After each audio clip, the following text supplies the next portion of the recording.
Hello, it's Jimmy here at O'Reilly's. I have a Vauxhall Insignia 2-litre diesel here, just arrived.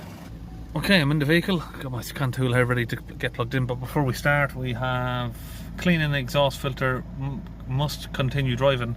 Now this guy is coming down from, sorry I don't remember if he said Manchester or Birmingham, but one of those cities, and that light simply does not go away. Quick story about it is he's had a DPF specialist look at it. They've done a DPF clean, but the message comes back. He's brought it to a mechanic, they've reset the light, again it comes back after a bit of driving, and once it's there it does not go away.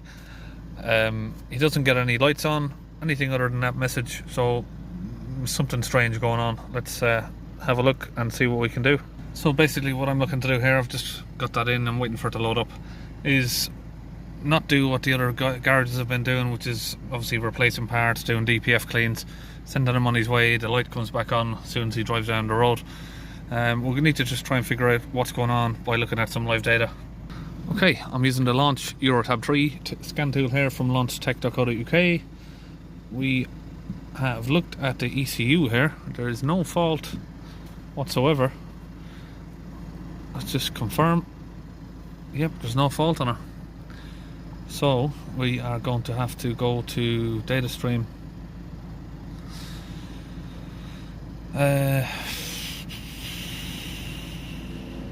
Exhaust after treatment.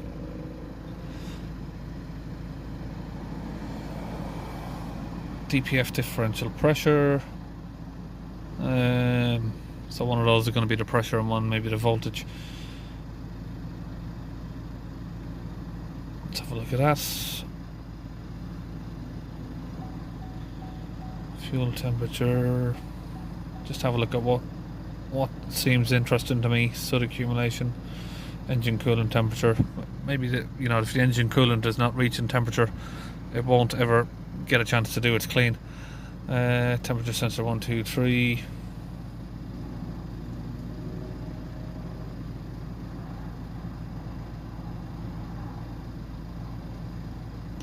Flow resistance. Okay, let's have a look what we're looking at. Okay, DPF pressure 0. Let's rev it up. So that's not moving, neither is the voltage. DPF soot accumulation is at 161%. No DTCs for the DPF. Engine coolant temperature is at 88 degrees.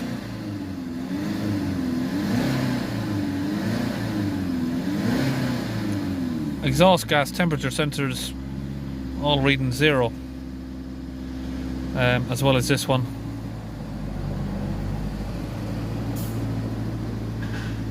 So we've either got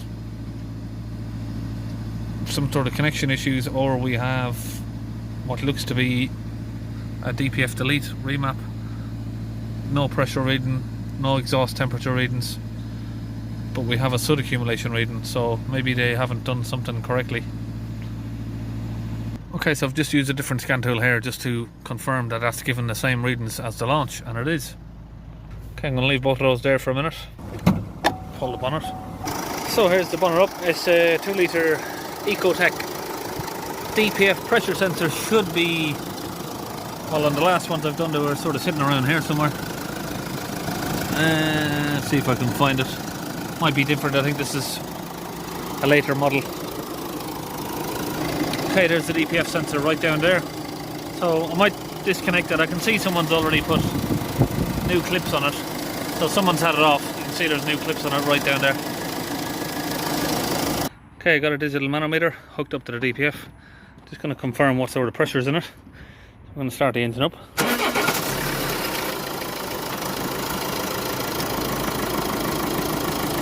3 millibars at idle. So we're going to rev it up to 3000 RPM.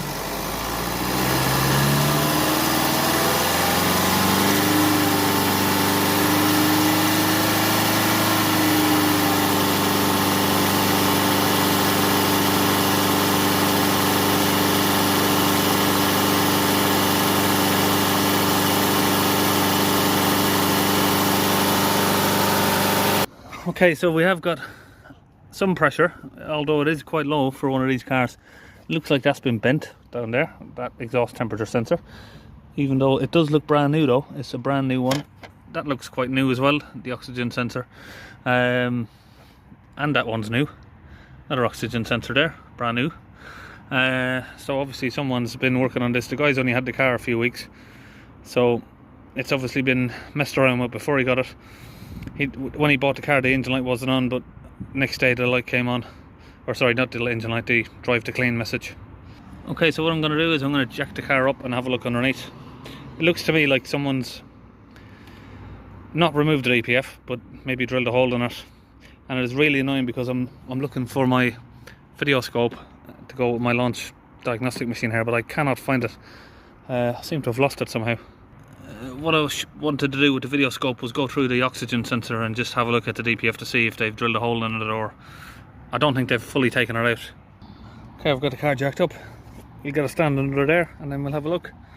Okay, I can see someone's definitely been working here. There's a new flexi section right there. There's the DPF right here. We've got a snap bolt on here. Now if we look behind that, ta-da! There it is. Little blob of weld. They've obviously drilled a hole there and drilled a hole through the centre of the DPF to make it work basically without blocking, but they haven't removed the DPF, so they've just done a remap, drilled a hole through the centre of it and then blobbed it up with a weld basically. Okay, we'll let the car back down. So that is that diagnosed. So he's either going to have to get, if you want to get this fixed, I mean, you can just live with the message, or you can put a new DPF in it, get the remap removed so the software is back to standard, and then go from there. Otherwise, it's take it back to who, well, he doesn't know who remapped it, so he'd have to take it to another remapper and maybe have the remap done correctly so it's not getting a message. Either do that or put the DPF back, put a new DPF in, put the software back to normal, and then we find out why the DPF wasn't working and then just fix that. So that's it, that's all done. See you in the next video.